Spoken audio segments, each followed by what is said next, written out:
Roger says Diane's on a quilting event for us. I better sit down for this one. Why after another? Come on, good looking.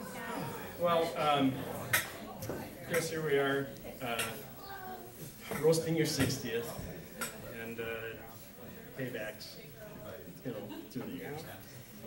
So I wrote down a few things. In getting to know someone through the years, you come to find out many things about that person. And Christopher, Paul, Charles, La-di-da, Drake is no exception. I found out that through the years that Chris is an expert fisherman. I remember utterly in awe watching him fish off of his dock while Emily and I were on the beach. No, actually, I remember watching him putzing around the dock while his fishing pole was being pulled out into the lake by a big old carp. Never to be seen again. That was three. And it doesn't end there. You may be wondering why he was fishing from his dock and the whole lake out there to fish in. Well, the day before I was with Chris at a bonfire and he burned his boat up. So that's why he wasn't fishing. And Jim Orla thought it was her intention. But fishing, last but not least, of his fishing exploits was in Glacier, Montana. Once again, I had the distinct honor of accompanying him on a what he thought was his last day on Earth. Again, showing us all his fishing expertise. There Chris was, wading down the stream, decked out in his fishing gear, his backpack on his back, fishing pole in hand on a beautiful blue sky Montana day in Glacier. Then came that dreaded misstep on a slippery stone in that ice-cold glacier stream. Chris fell onto his back, causing a terrific pain, breathless due to the icy cold water. As he rolled to get up, he saw a milky, what he thought was body fluid coming from beneath him. He thought for sure that the knife in his backpack, there to clean all those trout he was thinking of catching, had severed some essential organ in his body.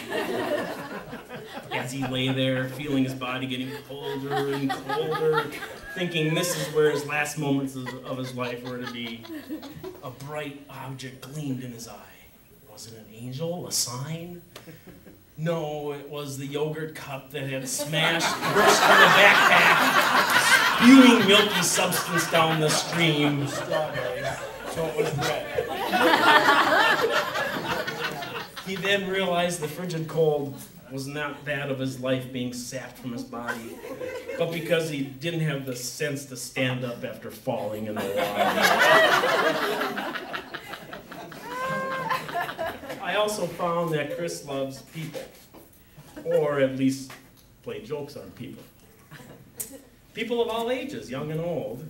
He would do anything to ensure their happiness. I remember Chris taking care of my precious little Emily when she was about 4 months old, seeing once that Emily needed to be changed. He graciously obliged. He even sent her home with a gift that night, fake spiders in her diaper for me to find later when I changed. And the elderly, he loves the elderly. I remember watching out, he was watching out for old Eddie at a party, and in Chris style, making sure Ed had enough food, he set out doggy treats shaped as mini hot dogs on Ed's plate, just so Ed would have enough food to eat that night. And he did. Sorry, Ray, he didn't think your food was that good that night. Donna did the cooking. I couldn't make Good party, Ray. I also found out through the years that Chris loves golf. I think only because it gives him an opportunity to irritate his playing partners. I remember his animal head covers coming to life in the middle of one's backswing. I remember Chris golfing with Doug Woog, somehow finding a way to attach a dead snake to the grip of one of Doug's clubs. That was a raccoon tail. And when he pulled that club out of the bag, well, needless to say, Doug's next shot wasn't his best. Chris, now that you're 60, I have a little golf paraphernalia for you. You now own your Jeez. own set of gold tees. There you go.